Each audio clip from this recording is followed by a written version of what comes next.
بسم اللہ الرحمن الرحیم۔ سامعین کرام، تاریخ اسلام میں حجۃ الوداع بڑی اہمیت رکھتا ہے اور یہ نبی کریم صلی اللہ علیہ وآلہ وسلم کی زندگی کا آخری خطبہ ہے اتنے بڑے مجمع کے سامنے۔ آخری حج بھی ہے۔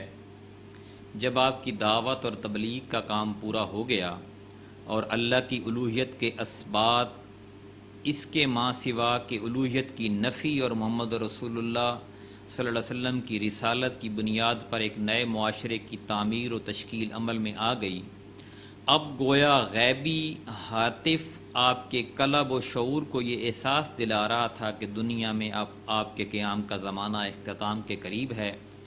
چنانچہ آپ نے حضرت معاذ بن جبل رضی اللہ عنہ کو سن 10 ہجری میں یمن کا گورنر بنا کر روانہ فرمایا تو رخصت کرتے ہوئے من جملہ اور باتوں کے فرمایا، اے معاذ، غالباً تم مجھ سے میرے اس سال کے بعد نہ مل سکو گے، بلکہ غالباً میری اس مسجد اور میری قبر کے پاس سے گزرو گے۔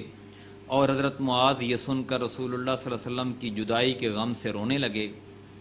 در حقیقت اللہ چاہتا تھا کہ اپنے پیغمبر کو اس دعوت کے ثمرات دکھلا دے جس کی راہ میں آپ نے 20 برس سے زیادہ عرصہ تک طرح طرح کی مشکلات اور مشقتیں برداشت کی تھیں، اور اس کی صورت یہ ہو کہ آپ حج کے موقع پر اطراف مکہ میں قبائل عرب کے افراد و نمائندگان کے ساتھ جمع ہوں، پھر وہ آپ صلی اللہ علیہ وسلم سے دین کے احکام و شرائع حاصل کریں اور آپ ان سے یہ شہادت لیں کہ آپ نے امانت ادا کر دی، پیغام رب کی تبلیغ فرما دی اور امت کی خیر خواہی کا حق ادا فرما دیا۔ اس مشیت ایزدی کے مطابق نبی صلی اللہ علیہ وسلم نے جب اس تاریخی حج مبرور کے لیے اپنے ارادے کا اعلان فرمایا تو مسلمانان عرب جوق در جوق پہنچنا شروع ہو گئے۔ ہر ایک کی آرزو تھی کہ وہ رسول اللہ صلی اللہ علیہ وسلم کے نقش پاک کو اپنے لیے نشان راہ بنائے اور آپ کی اقتدا کرے۔ پھر ہفتے کے دن جب ذی-قعدہ میں 4 دن باقی رہ گئے تھے، رسول اللہ صلی اللہ علیہ وسلم نے کوچ کی تیاری فرمائی، بالوں میں کنگھی کی، تیل لگایا، تہبند باندھا، چادر اوڑھی، قربانی کے جانوروں کو قلادہ پہنایا اور ظہر کے بعد کوچ فرمایا اور عصر سے پہلے ذوالحلیفہ پہنچ گئے۔ وہاں عصر کی نماز 2 رکعت پڑھی اور رات بھر خیمہ زن رہے۔ صبح ہوئی تو صحابہ کرام سے فرمایا، رات میرے پروردگار کی طرف سے ایک آنے والے نے آ کر کہا، اس مبارک وادی میں نماز پڑھو اور کہو حج میں عمرہ ہے۔ پھر ظہر کی نماز سے پہلے آپ نے احرام کے لیے غسل فرمایا۔ اس کے بعد حضرت عائشہ رضی اللہ عنہا نے آپ کے جسم اطہر اور سر مبارک میں اپنے ہاتھ سے زریرہ اور مشک آمیز خوشبو لگائی۔ خوشبو کی چمک آپ کی مانگ اور داڑھی میں دکھائی پڑ رہی تھی، مگر آپ نے یہ خوشبو دھوئی نہیں بلکہ برقرار رکھی۔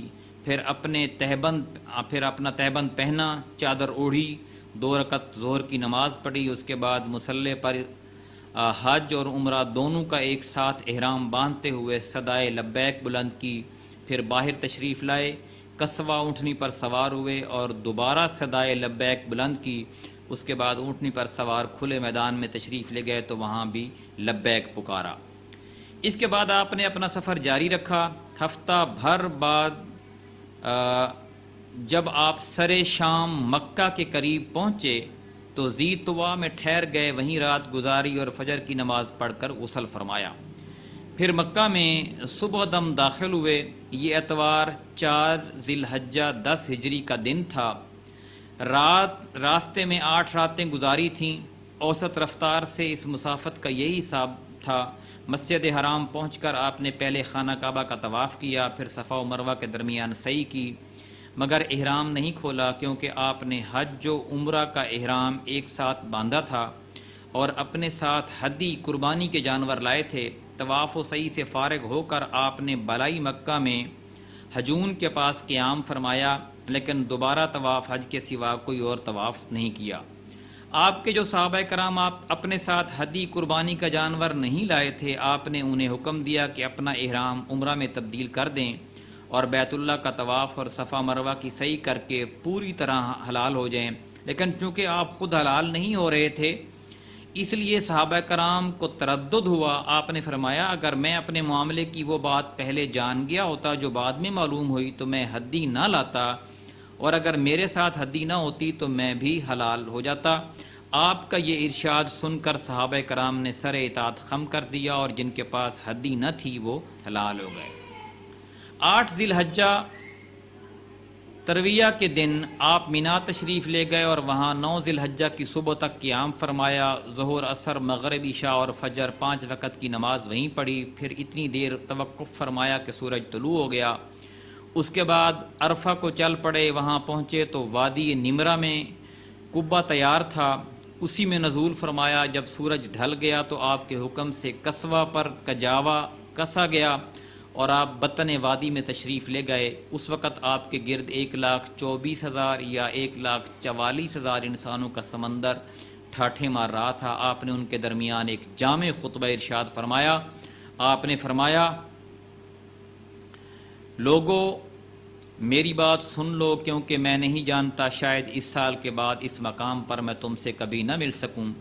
تمہارا خون اور تمہارا مال ایک دوسرے پر اسی طرح حرام ہے جس طرح تمہارے آج کے دن کی، رواں مہینے کی اور موجودہ شہر کی حرمت ہے۔ سن لو، جاہلیت کی ہر چیز میرے پاؤں تلے روند دی گئی ہے۔ جاہلیت کے خون بھی ختم کر دیے گئے ہیں، اور ہمارے خون میں سے پہلا خون جسے میں ختم کر رہا ہوں وہ ربیعہ بن حارث کے بیٹے کا خون ہے۔ یہ بچہ بنو سعد میں دودھ پی رہا تھا کہ انہی ایام میں قبیلہ حذیل نے اسے قتل کر دیا، اور جاہلیت کا سود ختم کر دیا گیا ہے، اور ہمارے سود میں سے پہلا سود جسے میں ختم کر رہا ہوں وہ عباس بن عبد المطلب کا سود ہے۔ اب یہ سارے کا سارا سود ختم ہے۔ ہاں، عورتوں کے بارے میں اللہ سے ڈرو، کیونکہ تم نے انہیں اللہ کی امانت کے ساتھ لیا ہے اور اللہ کے کلمے کے ذریعے حلال کیا ہے۔ ان پر تمہارا حق ہے کہ وہ تمہارے بستر پر کسی ایسے شخص کو نہ آنے دیں جو تمہیں گوارا نہ ہو۔ اگر وہ ایسا کریں تو تم انہیں مار سکتے ہو، لیکن سخت مار نہ مارنا، اور تم پر ان کا حق یہ ہے کہ تم انہیں معروف کے ساتھ کھلاؤ اور پہناؤ، اور تم میں ایسی چیز چھوڑے جا رہا ہوں کہ اگر تم نے اسے مضبوطی سے پکڑے رکھا تو اس کے بعد ہرگز گمراہ نہ ہوگے، اور وہ ہے اللہ کی کتاب۔ یہ صحیح مسلم باب حجت النبی میں لکھی ہے۔ لوگوں یاد رکھو، میرے بعد کوئی نبی نہیں ہے اور تمہارے بعد کوئی امت نہیں ہے، لہٰذا اپنے رب کی عبادت کرنا، 5 وقت کی نماز پڑھنا، رمضان کے روزے رکھنا، خوشی خوشی اپنے مال کی زکوٰۃ دینا، اپنے پروردگار کے گھر کا حج کرنا اور اپنے حکمرانوں کی اطاعت کرنا۔ ایسا کرو گے تو اپنے پروردگار کی جنت میں داخل ہو جاؤ گے۔ اور تم میں سے میرے متعلق پوچھا جانے والا ہے تو تم لوگ کیا کہو گے؟ صحابہ نے کہا، ہم شہادت دیتے ہیں کہ آپ نے تبلیغ کر دی، پیغام پہنچا دیا اور خیر خواہی کا حق ادا فرما دیا۔ یہ سن کر آپ نے انگشت شہادت کو آسمان کی طرف اٹھایا اور لوگوں کی طرف جھکاتے ہوئے 3 بار فرمایا، اے اللہ گواہ رہو۔ آپ کے ارشادات کو ربیعہ بن امیہ بن خلف اپنی بلند آواز سے لوگوں تک پہنچا رہے تھے۔ جب آپ خطبہ سے فارغ ہو چکے تو اللہ عز و جل نے یہ آیت نازل فرمائی جس کا ترجمہ یہ ہے، آج میں نے تمہارے لیے تمہارا دین مکمل کر دیا اور تم پر اپنی نعمت پوری کر دی اور تمہارے لیے اسلام کو بحیثیت دین پسند کر لیا۔ انشاءاللہ یہیں سے آگے